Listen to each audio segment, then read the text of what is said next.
안녕하십니까. 컴퓨터 응용 밀링 기능사 강의를 맡은 조영철 교수라고 합니다. 자, 이번 시간에는 이제 문제풀이 1회 한번 시작해 보도록 하겠습니다. 자, 첫 번째 60%의 구리가 들어가 있고요. 40%의 아연. 자, 구리하고 아연을 합쳤으니까 황동이겠죠.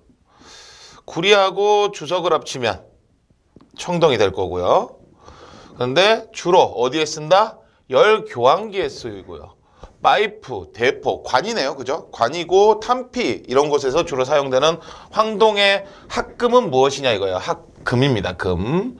합금은 자, 일단 톤백이 나왔어요. 우리가 있는 부분에. 톤백은 뭐예요? 아연이 8에서 한 20% 정도 들어가 있어요. 그게 톤백이. 그래서 톤백 같은 경우는 주로 어디에 씁니까?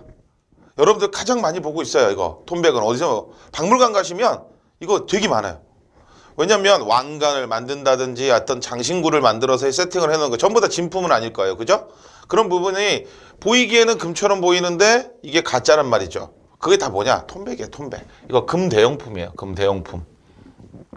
금 대용품으로 가장 많이 쓰이고 있기 때문에 일단 1번은 아닐 거죠. 그죠? 자, 그러면 2번에 있는 네이버 항동은 뭘까? 네이버 항동. 이거 육사 항동이거든요. 육사. 그러니까 60%하고 40% 그건 맞잖아요. 지금 현재 있는 부분에 육사 항동이 여기에 해당이 되니까 열 교환기 파이프에만 사용되느냐만 확인하시면 되잖아요. 그죠? 근데 아쉽게도 얘는 기어나 볼트에 주로 써요. 육사 항동에서 같은 육사긴 하지만 기어나 볼트에 사용이 되더라. 그러면 2번도 아니겠죠. 자, 3번. 에드밀러티 황동이에요. 자, 뭐 황동이기 때문에 두 개는 다 들어갔다라고 볼 수밖에 없는 상황이 되겠죠. 근데 얘는 73 황동이에요. 황동 자체에 봤을 때 육사가 아니고 73 황동입니다. 그렇기 때문에 해당 사항이 없죠. 지금 이건 63 황동을 한 거니까. 더더군다나 얘는 내식성을 올리기 위해서 뭘 집어넣었어요? 주석을 한 1% 정도 집어넣어놨어요. 그래서 얘 같은 경우는 우리가 이쪽 계열이 아니라 어디에? 내식성을 올리기 위한 계열이다. 그래서 지금 말하는 여기 부분은 문츠라고도 하고요. 문츠라고도 나와요. 같은 거예요. 영어니까 상관이 없어요. 그래서 문츠메탈, 문츠메탈 이렇게 해서 열 교환기가 나오고 대표적인 게 이제 파이프라든지 열 교환기에 대한 부분이 나왔다. 그러면 앞도 뒤도 보지 마시고 뭐라고? 문츠메탈이 되더라 라고 보시면 돼요. 그래서 여기에 답은 4번이 되겠죠. 4번. 여기. 자, 그래서 1번은 4번이 될 거고요. 2번. 이번에는 청동입니다. 주석의 함유량이 몇 % 될 때 연신율이라 그랬어요. 늘어나는 율을 얘기하는 거죠. 그죠? 그래서 얘에 대한 부분은 15%. 15% 정도가 올라가게 되면 가장 연신율이 많이 올라가요. 그죠? 근데 이건 주석이 보통적으로 몇 프로? 4%.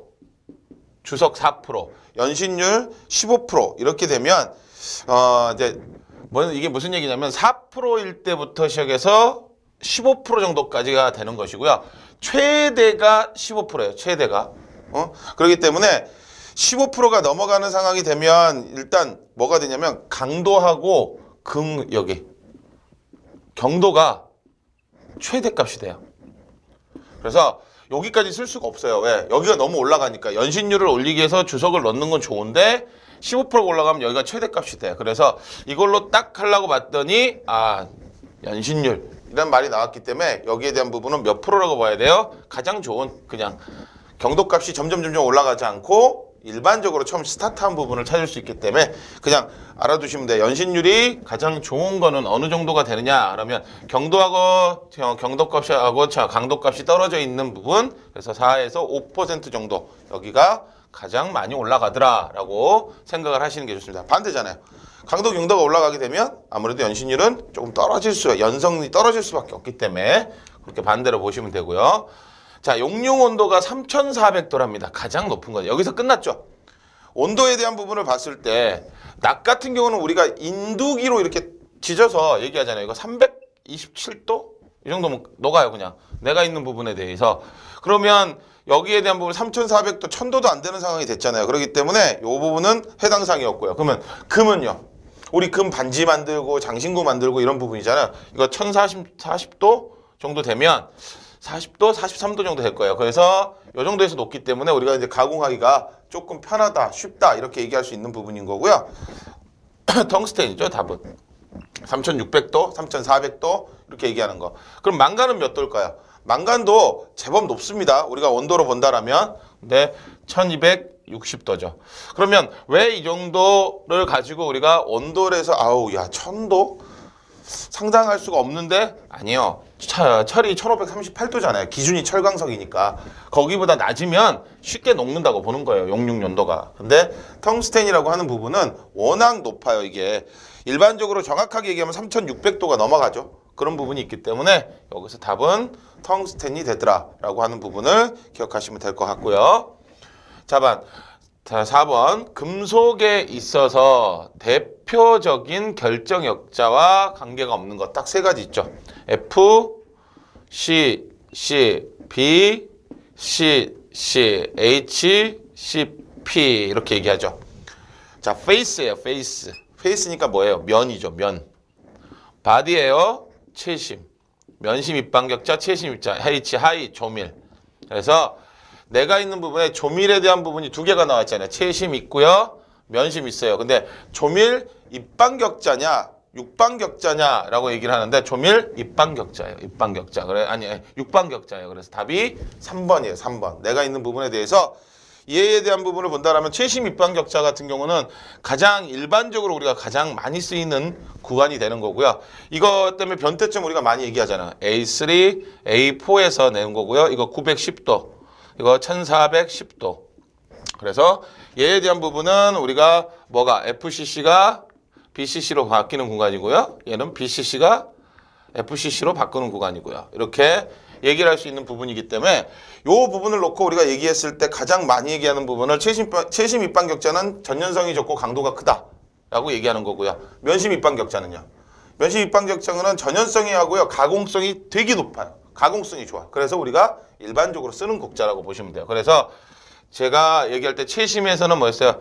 텅스텐, 크롬, 바나듐, 몰리브덴, 그 다음에 철 이런 것들이 들어가 있다 그랬어요. 그래서 탱크 처음 열어봐라고 아마 여러분들 공부할 때 한 번쯤 설명을 들었던 부분이니까 조밀 육방격자입니다. 입방격자라고 하는 부분은 없기 때문에 여기서 답은 3번이 됩니다. 3번이. 뭐 일반 재료 쪽에 공부를 하신 분들이라면 그냥 뭐 이 정도는 쉽게 알 수 있는 부분이 되겠죠. 자, 5번. 구상흑연주철이 나왔네요. 내가 있는 부분에 구상흑연주철에서 영의 주요 원소의 조합. 내가 있는 부분에서 구상흑연주철이라고 하는 부분은 뭐가 있어요? 일단 탄소 들어가요. 규소 들어갑니다. 규소가 없으니까 얘 땅이고요. 그죠? 망간, 인, 황 이런 것들이 주로 들어가는 거라 구상흑연주철이라고 하는 부분은 우리가 일반적으로 구상, 내가 있는 안쪽에 있는 부분을 만들어서 사용하는 부분이기 때문에 4번이 답이 되겠죠. 이건 뭐 그냥 여러분들 알 수 있는 부분이 되죠. 다른 거 없잖아요. 내가 딱 갔을 때 일단 가장 중요한 건 구리란다. 탄소, 규소, 망간이 들어가야 된다. 그리고에 구상흑연주철에서 가장 중요한 부분이 된다라고 보시면 될 것 같습니다.